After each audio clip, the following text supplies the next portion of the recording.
तुम्हाला one day trip करायची आहे का, तेही पुण्यापासून अगदी जवळ, तर हे ठिकाण तुमच्यासाठी एकदम परफेक्ट आहे. पुण्यापासून अगदी 100 किलोमीटरवरती आहे, त्यामुळे जास्त लांबही नाही. एका दिवसात तुम्ही मस्त फिरून येऊ शकता. नमस्कार मंडळी, welcome back to travel with heart. आज आपण बघणार आहोत पुण्यापासून अगदी 100 किलोमीटरवर असणाऱ्या सह्याद्रीच्या कुशीत आणि कृष्णा नदीच्या काठावर वसलेल्या वाई या शहराबद्दल. तिथे तुम्ही काय काय करू शकता, काय खायची ठिकाणं आहेत, कुठे फिरू शकता, हे आपण या व्हिडिओमध्ये आज बघणार आहोत. वाई हे ठिकाण असं आहे ना की जिथे तुम्ही कुठल्याही सीझनमध्ये जाऊ शकता. म्हणजे अगदी उन्हाळा, पावसाळा, हिवाळा कुठल्याही सीझनमध्ये गेलात तरी तुम्हाला तेवढाच आनंद मिळणार आहे. तर आपलं पहिलं ठिकाण तिथे आहे फिरायचं ढोल्या गणपती मंदिर. हे मंदिर कृष्णा नदीच्या काठी वसलेलं आहे, जिथे आत गेल्यावरती एकदम ती मोठी भव्य मूर्ती बघून आपल्याला मनाला प्रसन्न वाटतं. सकाळी लवकर गेलात तर तिथे शांततेत एकदम दर्शन घेऊ शकता, कारण तिथे नंतर बाकी गर्दी होते. हे मंदिर साधारणपणे 1762मध्ये बांधलं गेलं. त्या मंदिराची रचना आणि आजूबाजूचा कृष्णा नदीचा घाट हे बघून मनाला शांती वाटते आणि एकदम छान वाटतं. जसं मागच्या व्हिडिओत सांगितलं तसं या व्हिडिओतही सांगतो, तुम्ही व्हिडिओ बघता पण चॅनलला सबस्क्राईब करत नाही, त्यामुळे चॅनलला प्लीज सबस्क्राईब करा आणि व्हिडिओ पुढे कंटिन्यू करा. ढोल्या गणपतीपासूनच जवळच मेणवली घाट आणि नाना फडणवीस वाडा आहेत. हे इतिहासप्रेमी आणि फोटोग्राफरसाठी एकदम नंदनवन आहे.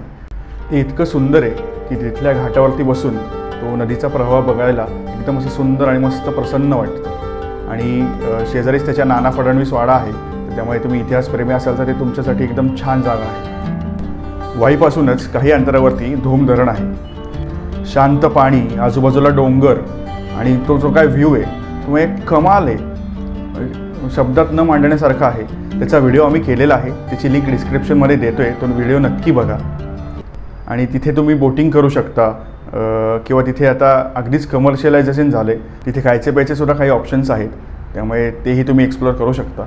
धूम धरणापासून जवळच एक लक्ष्मी नरसिंह मंदिर आहे, तर ते सुद्धा अतिशय उत्तम आहे त्याचं आर्किटेक्चर.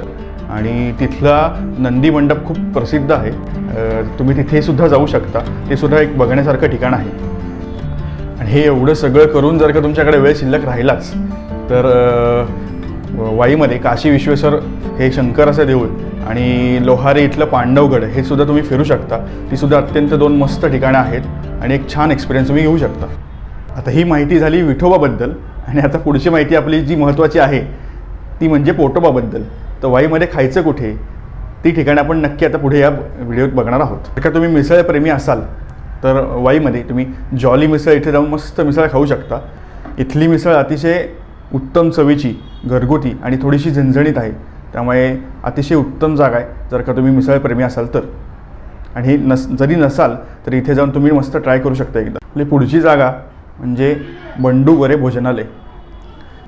परत एकदा अतिशय घरगुती, जास्त मसाले नसलेलं, ज्याने अजिबात जळजळ आणि त्रास होत नाही, त्यामुळे इथे जाऊन तुम्ही मस्त जेवण करू शकता आणि छान पोटभर खाऊन तुम्ही आराम करू शकता.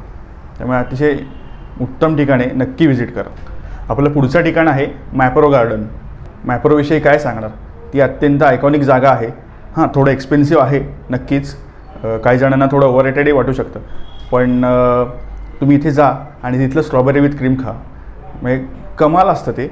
आणि बाकीचे पण तिथे मिळतात बाकीच्या ठिकाणी. मॅप्रोचं जे आहे ते अनबिटेबल आहे, त्यामुळे ते तुम्ही नक्की ट्राय करा अजूनपर्यंत ट्राय केलं नसेल तर. जर का तुमच्याबरोबर लहान मुलं असतील तर तुम्ही मॅप्रो गार्डनमध्ये बरंच एन्जॉय करू शकता. तिथे झिपलाईन आहे, लहान मुलांसाठी वेगळे त्यांनी गेम तयार केलेले आहेत आणि त्याचा आवार खूप मोठा आहे, त्यामुळे तुम्ही मस्त फोटो वगैरे काढत तिथलं आजूबाजूचं सगळं एन्जॉय करत अतिशय चांगल्या पद्धतीने तिथे खातपीत मस्त एन्जॉय करू शकता. आजचा व्हिडिओ आता आपण इथे संपवूयात. आणि तुम्हाला जर का हा व्हिडिओ आवडला असेल तर आम्हाला कमेंटमध्ये नक्की सांगा. आणि अजून तुम्हाला कुठल्या जागा अशा त्यांच्याबद्दल माहिती हवी असेल तर तेही आम्हाला कमेंटमध्ये सांगा. आणि चॅनलला प्लीज लाईक, शेअर आणि सबस्क्राईब करा. भेटूयात पुढच्या व्हिडिओत. Bye bye.